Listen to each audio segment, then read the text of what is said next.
Cruising endless main streets, throwing house parties without a single adult, and making secret plans on tangled landlines, teens in the 70s and the 80s lived with a freedom that would be unthinkable today. But behind nostalgic memories, this unsupervised world carried risks and rules no one talks about now. Why did that freedom vanish, and what hidden truths shaped coming of age in this golden era? Jill's diary, from the spring of 1982, describes a Friday night that could have happened in any suburb or small town. She writes about the quiet thrill of planning a party while teachers looked the other way and parents worked late shifts. The guest list grew by word of mouth, passed in whispers and scribbled notes. No one needed an invitation, just the address and a promise not to tell anyone's mom.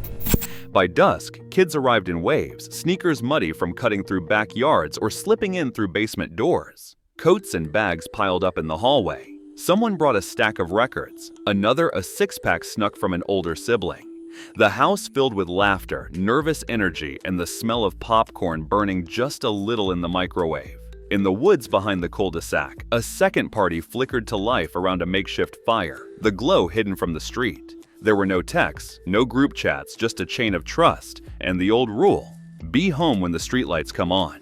The only adults were a roomer, maybe a neighbor peeking through the blinds. If anything went wrong, the group handled it quietly, with whispered warnings or a quick dash out the back door.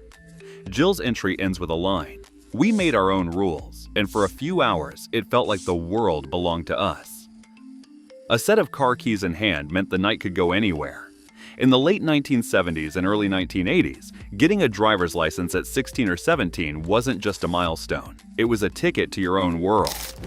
Main streets across the country filled up with headlights, engines rumbling, radios blasting local stations or the latest mixtape. The back seat became a meeting spot, a confessional, sometimes even a dance floor. Dashboard tape decks clicked and whirred, and glove compartments hid everything from sunglasses to secret notes. Freedom. Cruising wasn't just about the drive, it was a ritual. Teens circled the same blocks for hours, windows rolled down, waving to friends or pulling over to swap stories. Cars lined up at burger joints and drive-ins, each one a rolling advertisement for its owner's style: bumper stickers, air fresheners, fuzzy dice swinging from the mirror. In some towns, muscle cars and lowriders set the tone, while in others, a hand-me-down sedan carried just as much pride.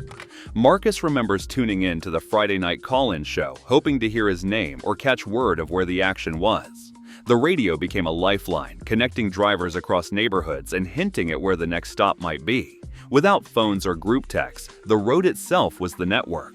Every turn offered a chance to run into someone new or join a convoy headed somewhere unexpected. For a generation, the car was more than just transportation. It was freedom and belonging, and the promise that anything could happen before sunrise. Jill's Saturday morning started with a plan and a kitchen wall phone. She'd stretch the cord across the linoleum, spinning the rotary dial and hoping no one else in the house needed to make a call. If a line was busy, patience was the only option. Arranging a meetup meant calling one friend, who would ring another, and so on. A daisy chain of trust that could unravel with a single missed connection. For last-minute changes, kids relied on payphones outside the 7-Eleven, pockets heavy with quarters. If someone didn't show, there was no way to check. Sometimes friends waited by the arcade entrance or the record store for an hour, scanning every face, guessing if plans had changed or if they'd been forgotten.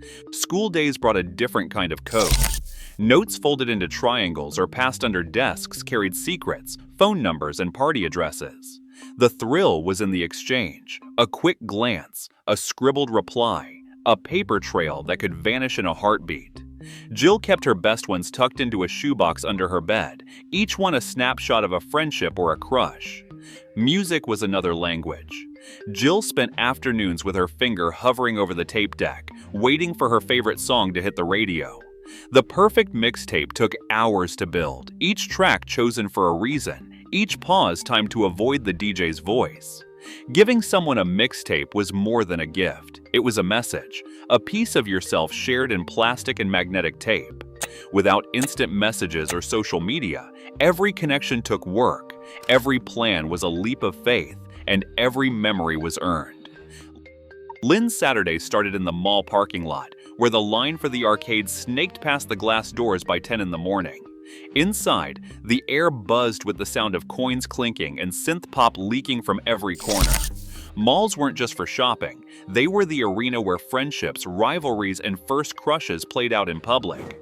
Clusters of teens claimed territory: the food court tables, the benches outside the record shop, the edge of the fountain where security guards kept a close watch. Some groups drifted from store to store, trying on jackets at Chess King or flipping through vinyl in the record shop, while others pooled quarters for another round at Pac-Man or Galaga.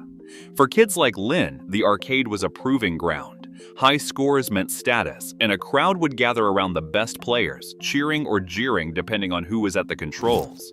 But not everyone felt equally welcome. In the mid-80s, complaints reached the NAACP about mall security targeting Black and Latino teens for loitering, sometimes banning them for what others got away with. These frictions played out quietly: an extra glance from security, a whisper about who was allowed to hang out where. The mall was freedom and friction, a world where everyone was watching and every move mattered.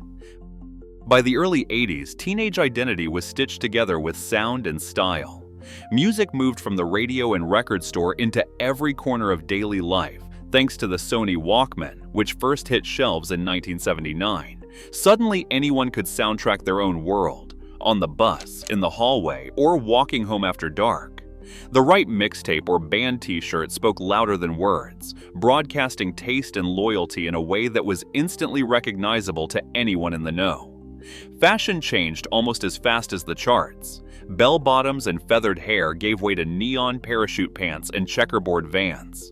Trends spread by word of mouth, through glossy pages of magazines, or from a single music video played over and over in a friend's living room.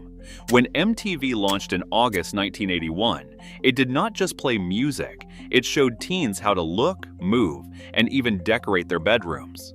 But not everyone saw themselves on screen. For nearly 2 years, the MTV playlist was almost entirely white. It took Michael Jackson's Billie Jean in 1983 to break the barrier, after months of debate in school newspapers and music magazines about who got to be seen and heard.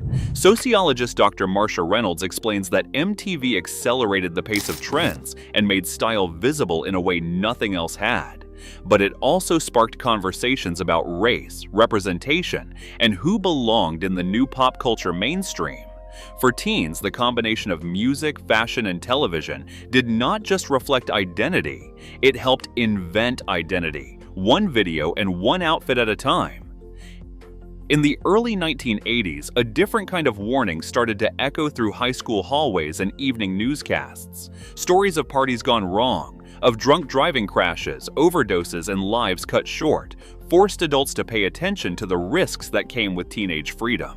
In 1984, Congress passed the National Minimum Drinking Age Act, pushing every state to raise the legal drinking age to 21.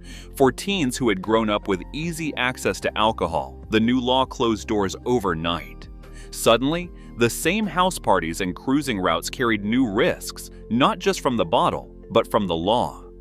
Dating rituals, too, carried hidden costs. Peer pressure around drinking, driving, and sex often played out without adult guidance or clear boundaries. In many states, seatbelt laws were weak or barely enforced.